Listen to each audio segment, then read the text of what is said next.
And good morning world. It's about 11:30 a.m. on Sunday the 29th of January 2017. Got quite a few things I want to get through and say, so I'm going to cut straight to the chase. As some of you are aware, I'm going to Denmark in a couple of days. Because of that, I'm going to be posting February's videos early. They should be up with it. I haven't recorded them yet, but I'll be doing that this afternoon. So they should be up within 12 hours of this video. You lucky people, you're getting it 24 hours early. And I'm going to be doing in Denmark, I'm going to be giving a lecture on crop circles and a slideshow, but I'm also going to be doing lots of readings. I'm fairly booked out, but next Monday I've still got lots of spaces left. So if you're in the Denmark area and you want to see me face to face, drop me a line. You know how to get hold of me, steve@stevejudd.com. Now, I'm going to come back and do a little bit of astrology at the end of this video about what's coming up in February, because there's something really big happening at the end of February. But let's just start with a little bit of astrology also. Mars has moved into Aries in the last couple of days.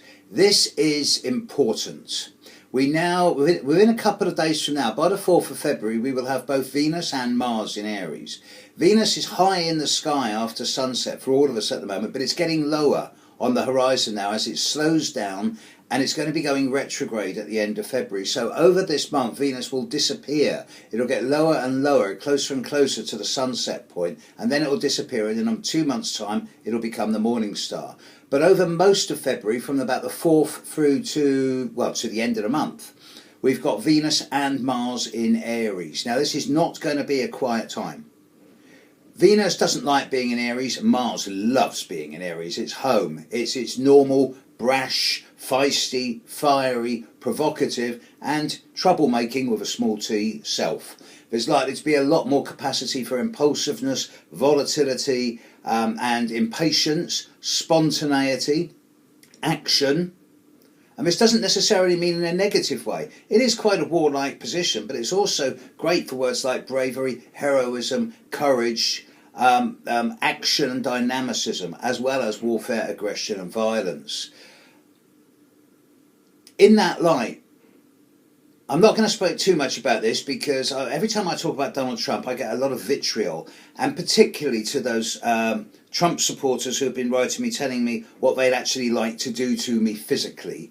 I'm sure you don't represent all the Trump supporters, because if you do, then America's really in trouble, because the level of intelligence and hatred is pretty poor, and you can't even spell right, let alone when you're telling me what you'd actually like to do to my physical body. At least spell it right, folks, come on.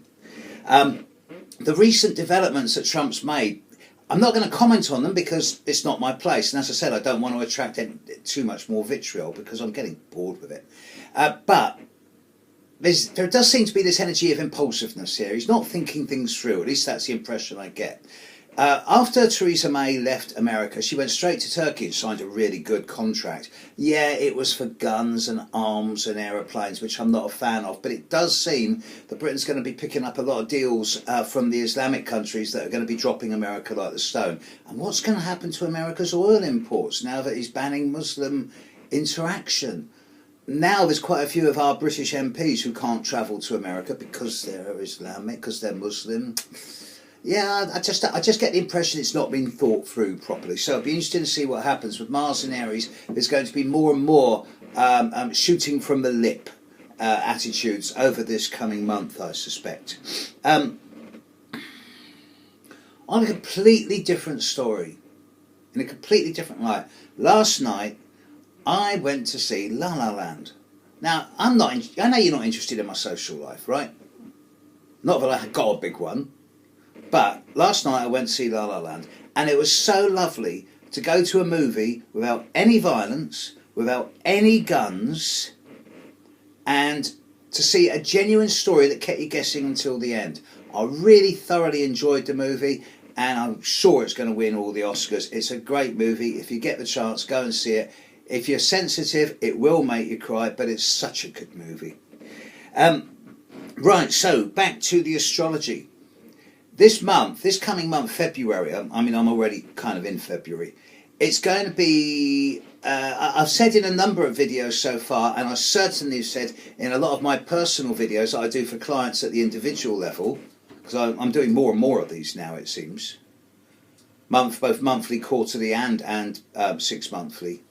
But in all these videos I'm doing for my private clients, as I do more and more, so I get a kind of snapshot of what's going on, not just for them, but collectively I get a snapshot of what's happening in the world.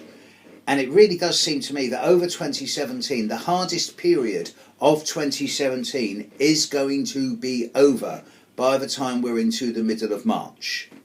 So by that time, I think 60% of the problems of 2017 will be over by mid-March. Fingers crossed. But meantime, we've got to get there. And with Mars in Aries over the coming month or month and a half, yeah, it's going to be problematical, I suspect. And particularly the time towards the end of February, start of March, and I will give you the exact dates when I get closer to it. And here I'm really grateful to an astrological colleague and friend in New Zealand, you know who you are, who pointed out to me that towards the end of February there is a conjunction of Mars and Uranus and Eris in the sky at 22 degrees, 22 degrees of Aries towards the end of this month. Mars conjuncts Uranus every 2 years. Mars conjuncts Uranus in Aries maybe 3 times, 4 times every 84 years. Mars conjunct Uranus conjunct Eris. That's never happened. Not in Aries. That's not happened. Not for thousands of years. And it won't happen again for hundreds, if not thousands of years. Eris, for those of you who are unfamiliar with the concept of Eris, there are those of us of a certain age and a certain disposition who remember the late 60s and the early mid-70s, who remember 23 Skidoo and the Illuminati stuff and Cosmic Trigger and things like this. And out of this, of course, comes the principle of Discordianism. Hail Eris, all hail Discordia, the golden apple. This may sound like gibberish to many of you, but you know, Eris and Discordia. They sow discord. They're troublemakers. And Eris in Aries, of course, it's generational because it's there for decades. Seriously, decades. But it does show ferment. It does sow ferment. It shows the element of discord. If there's trouble there, it will find it. And it's trouble based around the principle of revolution. Its aim is to improve the future, but through a kind of not just revolution, but re-evolution. And when you've got Uranus on top of Aries and Mars, this is a specific trigger point. So look for the conjunction of Mars and Aries towards the end of this month, around 22 degrees of Aries. See what's going to happen then. Okay, videos will be up later today. I'm off to Denmark in 48 hours. And yeah, if you want readings from me in Denmark, drop me a line. Okay, world, week ahead tomorrow. Have a good one. Bye.